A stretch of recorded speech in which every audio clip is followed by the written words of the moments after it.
Whether you're a soccer fan or not, you couldn't help but be captivated by the 1999 World Cup and Brandi Chastain's game-winning penalty kick. Gosh, that's putting a smile on my face just remembering that moment. I loved it. That spontaneous celebration landed Chastain on the cover of magazines and also made her a household name. These days, Brandi's lending her support to soccer athletes at the collegiate level, and she's in town this weekend. Brandi, it is so nice to have you here. It is really great to be here. You guys have great energy. Thank you. Yeah, we want to talk about the Women's Collegiate Cup in a second, but we were just talking about Nelson Mandela. Right. What impact did he have on the world of soccer? Well, I think just in general sports, he used it as an example of that sport is really the one thing that can break barriers between race, gender.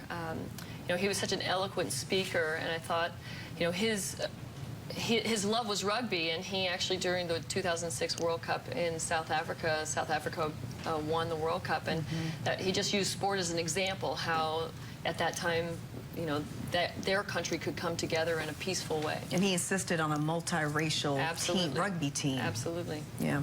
So let's talk about the Women's Collegiate Cup. It's going on this weekend, right? It is. This weekend comes to the culmination to find out who will the national champion be.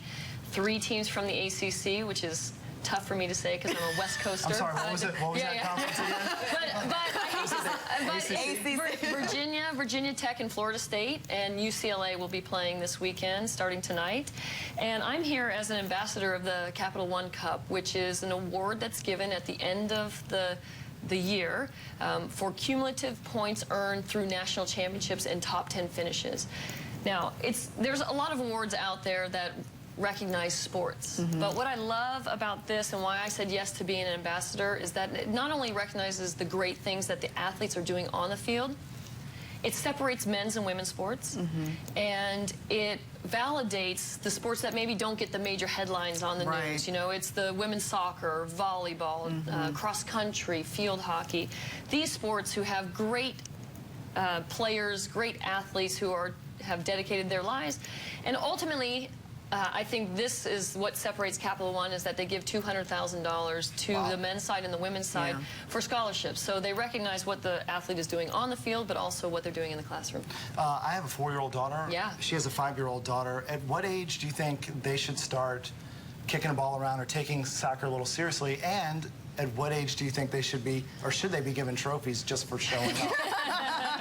I think support is always necessary. I think, you know, we were talking, I think, you know, it should be mementos of the year, you know, whether it's their team picture or, you know, something that they can look at to say, gosh, I did that. You know, everybody can't win all the time. I don't believe that. But I think, you know, striving towards goals is really important. But in terms of when do you select one thing, I didn't choose soccer until I was a senior in high school. Wow. And what age did you start playing? Probably around 6 years old, and you know, it's different now. They're asking kids to specialize, and I think it's really dangerous because they need balance in their life. You know, they need the academics, they need the sports, they need to be able to catch a ball, to throw a ball, to kick a ball. You know, just overall self-awareness, and I think it's really important. Fans can meet you today? Yes, from 3 to 5, we're going to be in the fan zone out at Wake Med.